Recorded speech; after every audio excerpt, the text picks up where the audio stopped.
laws, right? That's what is happening, right? So when society is misbehaving and they don't adhere to the ethical values, then lawmaking is needed. Most of the cases, law is irrelevant for a law-abiding citizen. Do you agree with what I said? Law is irrelevant for a law-abiding citizen. Does it matter for you that everybody should take care of their parents unless they be put in jail? Does it matter for any human being? Does it matter for you that you should not unnecessarily punish your own kids? It is not, doesn't matter for any human being.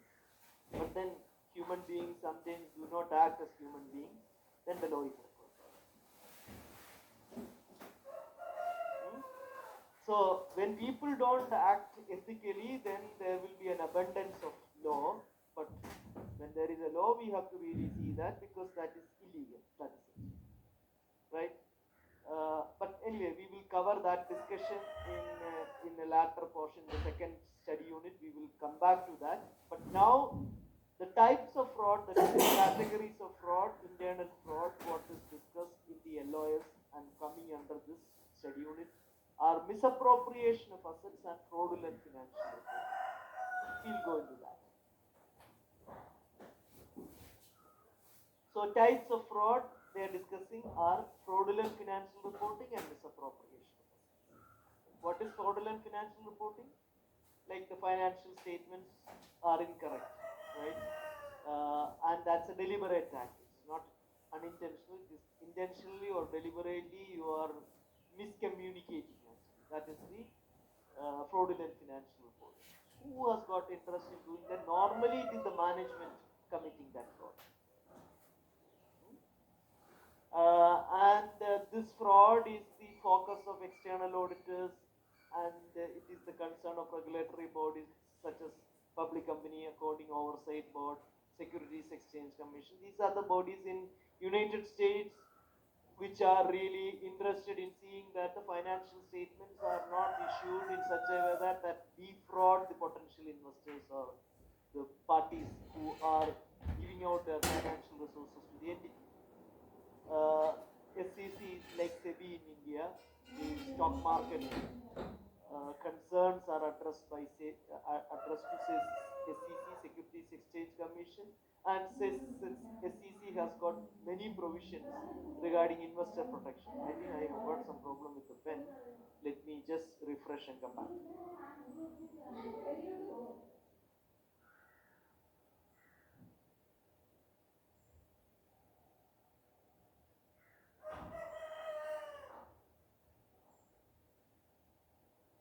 And it is the focus of external auditors, because external auditors have to say that the financial statements are presenting a true and fair view of the financial position of the entity and the result of the operation. So if the financial statement contains an error or a mistake, whether intentional or unintentional, that is a concern for them. So fraudulent financial reporting is a real focus for the external auditors as well as regulatory bodies, which have got an objective to see that the financial statements are correct.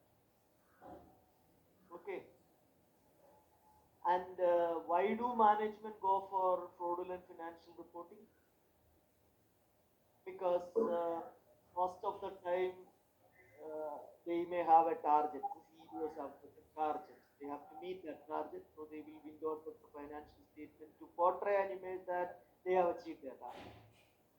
And this target normally given by their superiors, so or the board of directors, all that. But it may also have like because they have to really meet the analyst expectations in the market.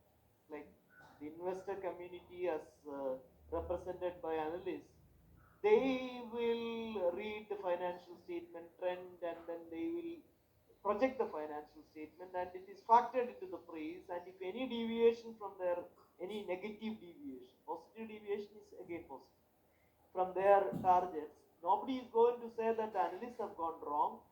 They would say that the company did not meet the analyst expectation. So to meet the analyst expectation also, you may window dress the financial statement and make it like through fraudulent activities, fraudulent financial reporting.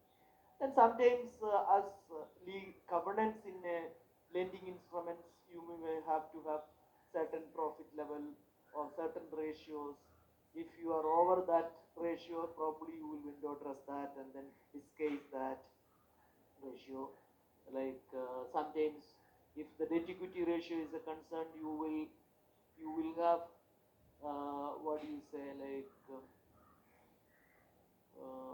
what type of financing is it? Actually, I told you, like you will suppress the real financing. You will go for off balance sheet financing. What is off balance sheet financing?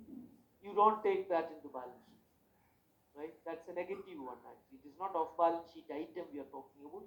Off balance sheet financing, there is a real financing, but then that escapes the financial statement. That is off balance sheet financing. All these are instances of fraudulent financial reporting, but most often they are committed by management. Then, the next type of fraud is misappropriation of asset. Misappropriation of asset is most often committed by, misappropriation means what actually, like theft of organizational property, embezzlement of organizational property, defalcation of organizational property, assets, right? Records. All those things are misappropriation of assets. Even misuse of organizational resources is also misappropriation of assets. But these are most often committed by employees. So you have to really see employees versus management. This is white collar versus blue collar, you could say. But it's not that the general managers do not steal. It's most often committed by this. And even people at higher level also misuse the resources. You can see collector using his personal car, I mean official car for personal purpose. But then you should not be jumping into conclusion that may be an allowed perquisite for the collector. So if it is so, it is not misuse. You should understand that. Okay, but then misuse of the organization's resources squarely coming under misappropriation. Nevertheless, you can also say that misappropriation of assets is most often committed by employees rather than management, right?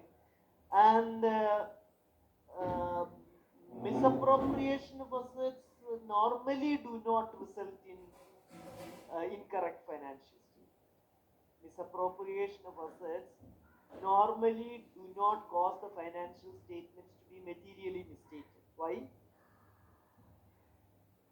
Because once you know that the asset is stolen, you will be making appropriate adjustments in the books of accounts, and the financial statement will show a true and fair position of the actuality. So until it is corrected, if it is not corrected or it is detected, then it's okay, it's over. If the auditor has detected that or the management has detected that there was a misappropriation of asset, then the financial statements are not materially misstated because of that misappropriation. Sir, if it is not detected that till that time, the financial reporting will be. Definitely, definitely, definitely, right? So that is the idea behind studying these assets. So misappropriation of assets can cause financial statements to be materially misstated. These frauds typically create internal problems than external ones, because it is not really affecting the financial statement. If it is, as you said, detected and corrected, then there is no issue. Detected and corrected means detected and made adjustments in the financial records, then it is not misleading assets, right? So that is, once discovered, the effects of material misappropriation of assets should be accounted for in the financial statement. Management is expected to create controls to mitigate exposure to this fraud and to deal effectively with it when discovered. So you should try to control, management should try to control, should create controls to mitigate exposure to the misappropriation of assets. And once it has happened, you should really have uh, controls to deal effectively with the issue. That so those two things are there. That is why I said that it generally doesn't result in misappropriation. About it. I'm back. So what we were talking about is actually misappropriation of assets can result in material misstatement, but only for a limited period. That's what I'm saying. Okay. Okay. So now we understood the two types of fraud: internal fraud, right? But whenever you have an internal or any fraudulent situation, but especially this internal fraud, if you analyze that after the fraud has happened, there are three ingredients in it. All the time. There are three ingredients in any fraudulent situation.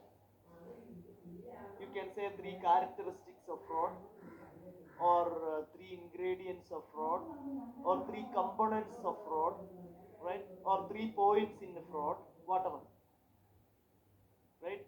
That's always there. But only thing is actually when you analyze the, when you have a postmortem analysis of the fraudulent situation, then only you identify all the 3 points.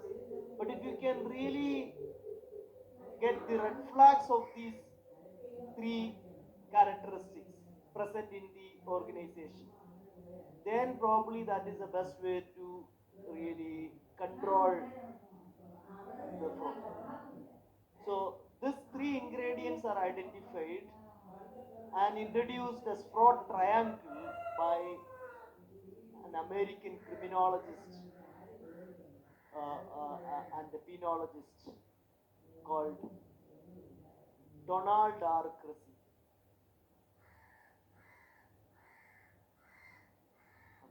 Donald R. Cressy. So Donald R. Cressy has popularized this model called fraud triangle. So it's fraud triangle or fraud risk triangle. It's talking about three ingredients or three components or three characteristics you would see in any workplace fraud, in any fraudulent situation. Right? So this man has been there actively contributing to the fraud risk management. You know, like there is a certification called CFE, Certified Fraud Evaluator or Examiner, I think. That institute has got some award in the name of Donald R. Cressy, and he was very much instrumental in developing the curriculum and everything for this institute also, right? So in his publication, Other People's Money, published in 1973, he has introduced this fraud triangle. It was popularized by the Institute for the Fraud Examiners, right? It is now very popular concept. All the auditors learn about it. All the professional accounting bodies teach, including IMA. Now you are learning about it. So this is the fraud risk model or fraud triangle introduced by Donald R. Cressy. So in any fraudulent situation, all these three factors are present. So what are? One, if you type fraud triangle there in the net, you will see this is another diagram. You will see many such presentations, right, diagrams for the fraud triangle. But one such presentation, this is the original presentation. You can either have it as the sides or the corners, it's up to you. But one presentation which is more meaningful than this is given. Like, see, as you see these ingredients are always there, right? After you analyze a fraudulent situation. But before a fraud is reported, you may not notice that. If you notice that, then you can take corrective actions. But if you notice any one of these ingredients, it's risky. You have to really try to mitigate that risk. But if any two are there, it is medium. If all the three are present, it is high risk. So that is why this presentation is a better presentation than that. You see, all the three are present, the intersection of all these three circles is high risk. Any two coming, it is medium risk. And any one of them coming also, it's risk. And if you don't notice any of them, that doesn't mean that there is no risk. It is just that sound is okay. Uh, is my sound breaking? No. So in that case, Bunyamin, please refresh. You please refresh. Anyways, he is doing, let me also do that.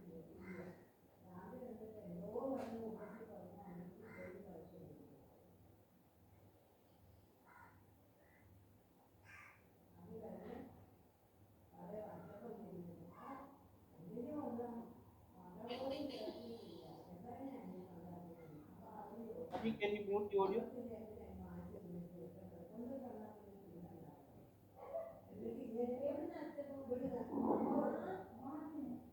So, none of them are present. I mean, that just means that you may not be observing that actually because that's hidden. Right? Once I explain, you will understand. So that doesn't mean that there is no risk. There could be. So you should not ignore. Uh, you cannot rule out the possibility of a risk just because you don't observe that in advance.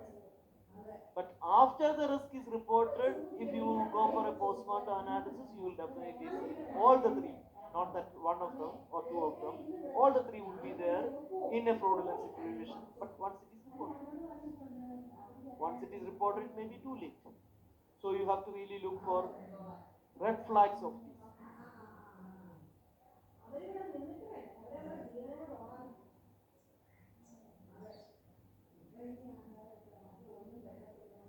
So what are these three ingredients? So these characteristics may be present but hidden from the accountant. So what are these three ingredients? One, the financial pressure.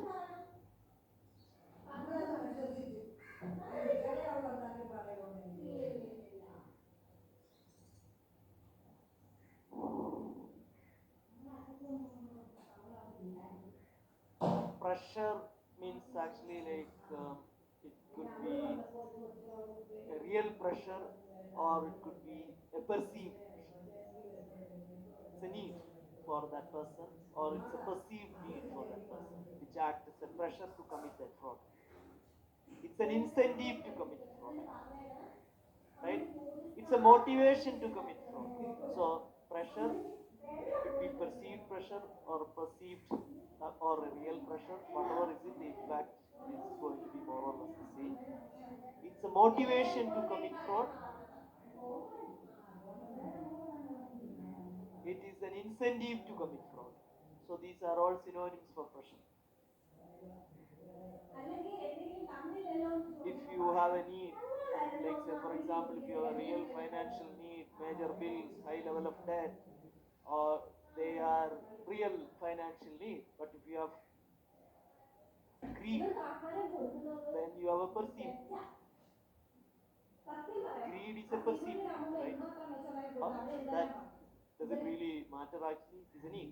For that person, it is a real need. Status, to maintain status and the lifestyle, he may need more money than others. others need not consider that as a real need. If he is having substance abuse, he may need money to really meet his drug needs, right? Sharia or hashish or whatever, at a high value he may have to buy. That others need not buy, really take it as a real pressure, right? Real need for money, but that is a perceived need by that individual. His gambling or other addictions are very personal in nature, but that can be a motivator or that can be a pressure for committing fraud by that individual, right? When it comes to workplace, in addition to all that, you can really have the unrealistic targets coming as another pressure.